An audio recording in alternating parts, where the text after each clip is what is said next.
A'udzubillahi minasyaitonirrajim. Bismillahirrahmanirrahim. Assalamualaikum warahmatullahi wabarakatuh. Alhamdulillah, Allahumma shalli ala sayyidina Muhammad wa ala ali sayyidina Muhammad. Kita akan lanjutkan kisah Zubair bin Al-Awwam. Untuk ini pada bagian yang kedua. Diawali dalam bagian kedua yang ini adalah peristiwa perang Ar-Raji. Setelah perang Uhud, Rasulullah SAW memerintahkan 10 orang sahabat, diantaranya Khubayb bin Adi, untuk berdakwah di wilayah Ad-Dal dan Al-Qurah sesuai permintaan penduduk setempat. Khubayb adalah seorang laki-laki pemberani, banyak beribadah dan juga tekun. Tetapi ternyata orang-orang Ad-Dal dan Al-Qurah itu mengkhianati mereka. Orang-orang Quraisy mengetahui keberadaan para dai itu. Lalu laskar mereka mencegat dan menghabisi para dai utusan Rasulullah SAW itu di Ar-Raj'ah. Terjadilah pertempuran tidak seimbang di mana 10 pendakwah Muslim melawan ratusan orang Quraisy bersenjata lengkap. Gugurlah 8 orang Muslim, sedang Khubayb ditawan bersama Zaid bin Ad-Dasinah. Zaid dihukum gantung oleh Safwan bin Umayyah yang ayahnya mati di perang Badar. Sedangkan keluarga Haris bin Amir lalu menyalib Khubayb di batang pohon kurma di Tan'im, di luar pagar kota Mekah. Khubayb ini yang membunuh Haris dalam perang Badar, hingga keluarga Haris bertekad menuntut balas. Mereka lalu membunuh Khubayb dengan anak-anak panah mereka. Tubuh Khubayb dibiarkan di tiang gantungan. Berita terbunuhnya Khubayb dan teman-temannya akhirnya terdengar oleh Rasulullah SAW dan meminta agar tubuh Khubayb diambil dari tiang salib dan dibawa ke Madinah.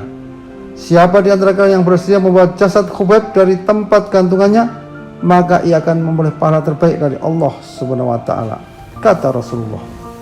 Zubair segera bangkit seraya berkata, "Saya wahai Rasulullah, dan saya akan berangkat dengan sahabat saya Mikdad bin Amru."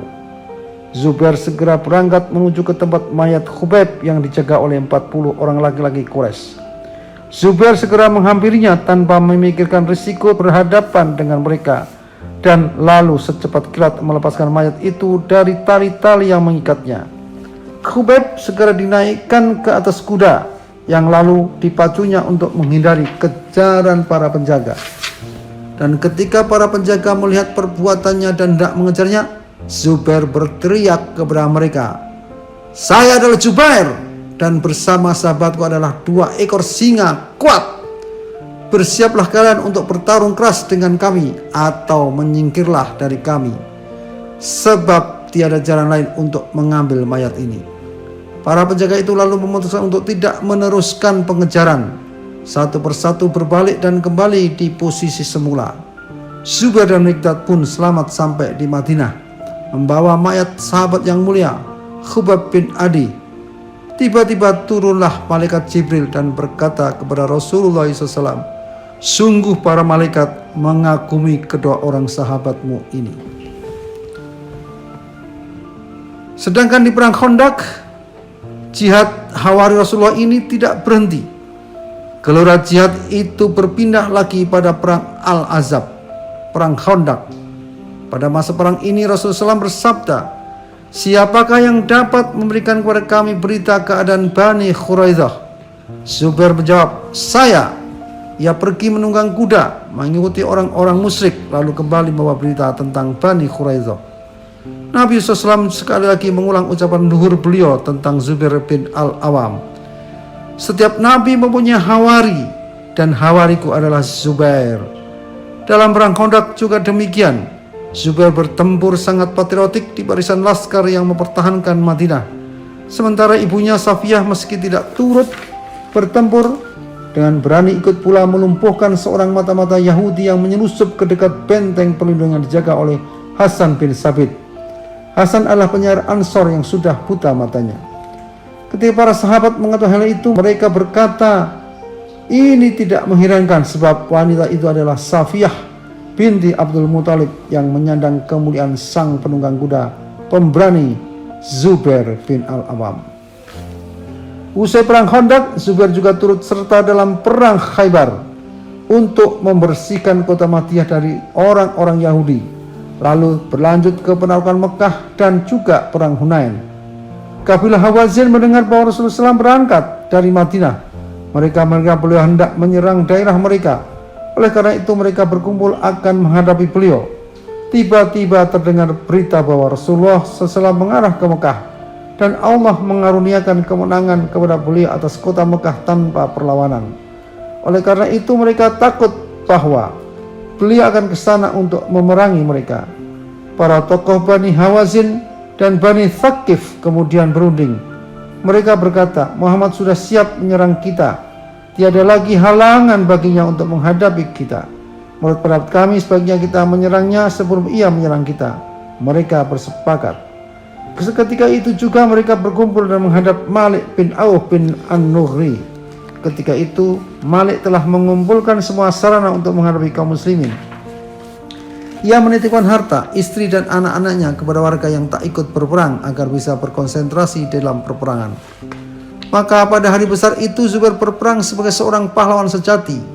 Ia meletakkan anak-anak panah di bahunya, mewarnai kepalanya dengan warna merah, serta memukul-mukul di medan tempur sehingga pasukan berkuda saling berlarian.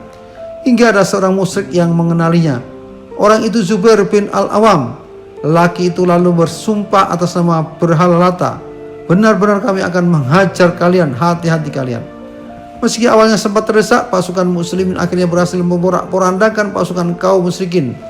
Malik bin Auf selaku kepala kabilah Hawazin lantas berupaya menghibur kembali tentaranya yang sudah tercerai-berai.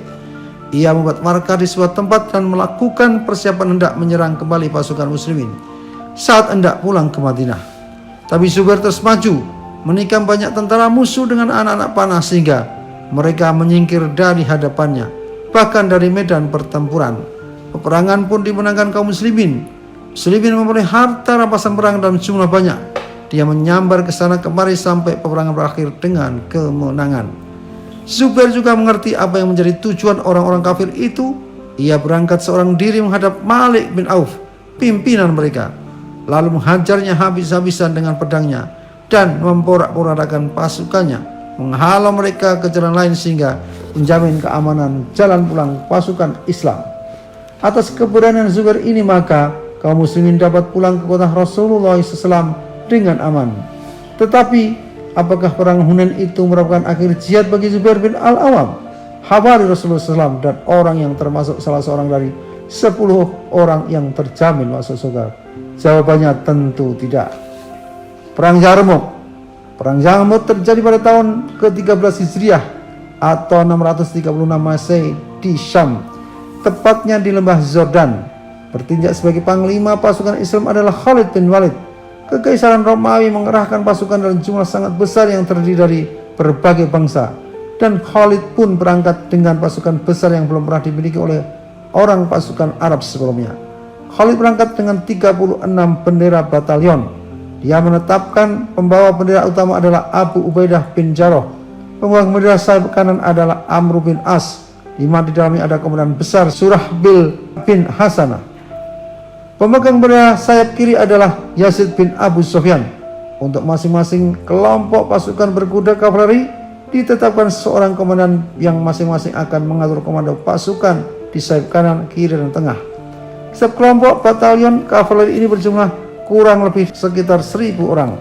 Kemudian atas seluruh pasukan ditetapkan seorang panglima yang akan memberi pengarahan kepada mereka.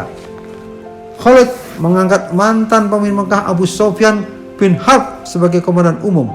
Abu Sufyan maju ke depan menghadap ke arah kelompok-kelompok tersebut. Kemudian berkata, Allah, Allah, kalian adalah kebanggaan orang Arab dan penolong Islam, sedang mereka adalah kebanggaan Romawi dan membela kesyirikan. Ya Allah, hari ini adalah bagian dari hari-harimu ya Allah. Turunkanlah pertolonganmu kepada hamba-hambamu. Zubair bin Al-Awam termasuk salah seorang komandan yang berperan penting di dalam mencapai kemenangan di perang Yarmuk. Ia sempat terluka parah karena sabetan pedang musuh saat tengah gencar menyerang pertahanan musuh, memukulkan pedangnya dan mencerai-beraikan mereka sehingga berhasil memecah belah barisan musuh sampai ke ujung. Anak Zubair yaitu Urwah bin Zubair menuturkan posisi ayahnya dan peran sertanya pada hari besar sejarah Islam itu. Ketika masih kecil saya sering bermain-main dengan memasukkan jari-jari saya ke dalam bekas luka ayah saya itu. Saya lakukan itu bersama adik saya, Abdullah, yang masih berumur 5 tahun. Lalu beliau menggendongnya di atas kuda bernama Dautal. Demikian luka serius itu sampai berlubang, sehingga anak-anaknya Urwah dan Abdullah suka bermain-main pada bekas luka di tubuhnya di saat beliau duduk-duduk mengasuh mereka. Bahkan heroisme Zubair bin Al-Awam sampai ke telinga Umar ibn Khattab di Madinah. Lalu Umar mengatakan, Zubair adalah salah satu tiang dari tiang-tiang Islam. Demikianlah heroisme yang ia perlihatkan dalam satu medan perang ke medan perang lainnya, dari satu jihad ke jihad yang lain. Ia tidak berhenti sampai peperangan Yarmuk saja, tetapi Zubair juga meninggalkan bekas-bekas jihadnya di bumi Mesir, yaitu dari Fustat yang kemudian menjadi ibu kota provinsi Mesir setelah jatuh ke tangan kaum muslimin sampai ke benteng Babilonia. Tahukah kita apa yang terjadi di benteng Babilonia? Apa pula peran Zubair pada peristiwa besar itu? Inilah salah satu momen penting dalam hidup seorang laki-laki pemberani dan pahlawan sejati ini. Panglima Amr bin As berangkat untuk menaklukkan Mesir dan menyebarluaskan Islam di sana. Ia diperintahkan oleh Khalifah Umar ibn Khattab untuk membersihkan negeri ini dari cengkraman Romawi. Apalagi diketahui banyak petinggi militer Romawi yang dulunya bermarkas di Syam telah pindah ke Mesir setelah wilayah Syam jatuh ke tangan kaum muslimin. Bila mereka dibiarkan bebas bercokol di sana, dikhawatirkan mereka akan menggoyang stabilitas pemerintahan Islam. Terjadi peperangan seru antara muslimin dan Romawi di Farama atau di Suez, di pintu masuk ke Mesir, dan berlanjut hingga di Danin. Amr bin As selaku panglima menghadapi kesulitan untuk maju karena jumlah pasukannya yang kekuatannya 3.500 personil saja tak cukup kuat untuk merealisasikan kemenangan besar atas Mesir. Padahal selain menaklukkan secara militer, pasukannya juga membawa tugas agama, yaitu mendakwahkan Islam di Mesir. Oleh karena itu, Amr bin Ibnu Al-As memohon bantuan kepada Khalifah Umar ibn Khattab di Madinah. Umar lalu mengutus Zubair bin Al-Awam kepadanya bersama 12.000 tentara baru untuk membantunya meraih kemenangan besar dalam jihad di benua Afrika itu di tahun 640 Masehi. Dalam pasukan tambahan ini terdapat banyak sahabat Nabi SAW, termasuk 5 komandan besar, yaitu Mikdad bin Al-Aswad, Ubadah bin As-Samit, Maslamah bin Mukhlid, Kharijah bin Khuzamah, dan Zubair sendiri. Umar bin Khattab mengirim surat kepada Amr ibn Al-As, "Saya dukung kamu dengan ribuan pasukan. Di antara mereka ada orang-orang yang 1 orang sebanding dengan 1.000 orang." Zubair berangkat ke Mesir dan bergabung dengan pasukan muslimin yang sedang menggempur benteng Babilonia di dekat kota tua Heliopolis. Benteng Babilonia merupakan sebuah benteng yang sangat kokoh yang digunakan sebagai tempat berlindung oleh pasukan Romawi Bizantium pimpinan Theodor, panglima pasukan Bizantium di Mesir. Benteng ini luas dan berdinding tinggi dan selama ini telah berulang kali menggagalkan para penyerbu sebelumnya. Pasukan Amr ibn Al-As juga sempat merasa kesal karena sulit menembus benteng tersebut. Padahal benteng itu sudah mereka kepung selama 6 bulan, tapi tak ada tanda-tanda mereka menyerah. Akhirnya Zubair bin Al-Awam mulai berpikir untuk mengubah strategi pengepungan terhadap benteng kuat itu. Ia siap memimpin usaha penyerbuan langsung ke benteng itu. Katanya terlalu lama menunggu hanya untuk menimbulkan kejemuan pada pasukannya, jadi harus ada penyerbuan. Zubair bin Al-Awam lalu berunding dengan para komandan pasukan. Dalam pertemuan ini ia mengucapkan beberapa kalimat yang senantiasa dikenang oleh kaum muslimin sepanjang masa. Kalimat yang menunjukkan sangat besarnya patriotisme dan heroisme Zubair bagi Islam. Zubair berkata, "Saya bermaksud menyerahkan diri saya kepada Allah. Saya harap dengan itu semoga Allah berkenan memberikan kemenangan bagi kaum muslimin." Ia memutuskan untuk memanjat tembok benteng yang tinggi itu untuk kemudian melumpuhkan penjaga pintu gerbang benteng. Sebuah misi yang nyaris mustahil dilakukan karena begitu kuatnya pertahanan pasukan Romawi. Hanya orang yang siap mati saja yang berani melakukan misi tersebut. Seperti sudah diduga, usulannya itu tak disetujui bulat oleh para komandan yang amat mengkhawatirkan keselamatan sahabat seru Nabi ini. Tetapi Zubair bersikeras dengan keputusannya itu. Ia meninggalkan pertemuan, lalu keluar persiapan rencana, peralatan, dan kesiapan lainnya. Dan di malam yang penuh berkah bersama dengan beberapa tentara pilihan, ia meletakkan tangga yang disandarkan di salah satu pojok dinding benteng itu, di daerah yang tidak dijaga oleh tentara Romawi, yaitu daerah Suq al-Hamam.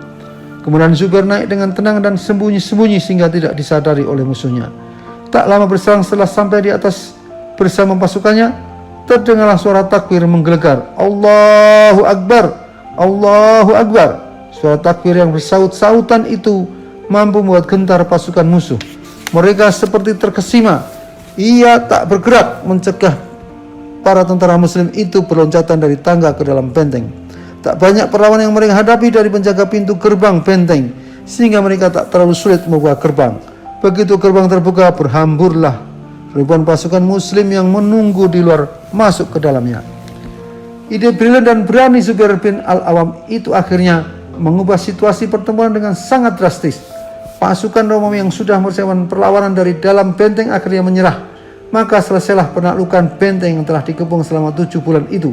Dan dengan ditaklukannya benteng itu, maka runtuhlah perlawanan Romawi Bizantium di Mesir. Seluruh daerah di Mesir pada akhirnya memilih untuk berdamai dengan muslimin.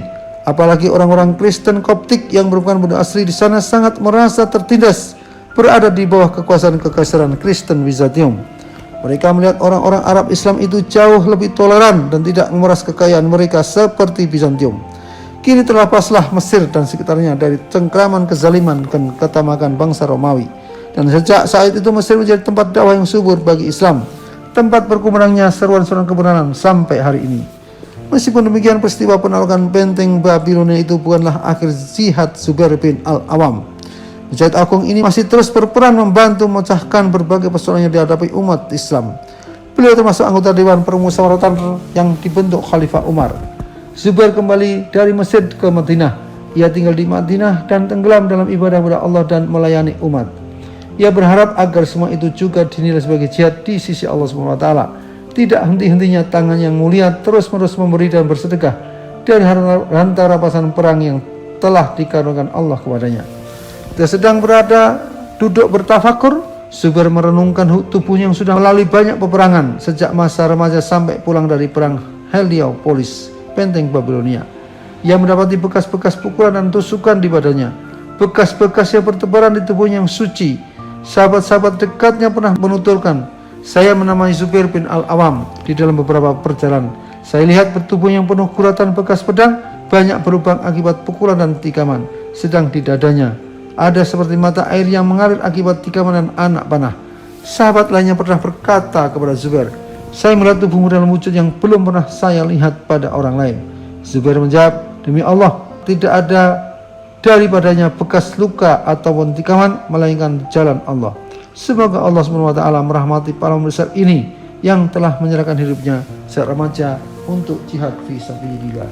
Assalamualaikum warahmatullahi wabarakatuh.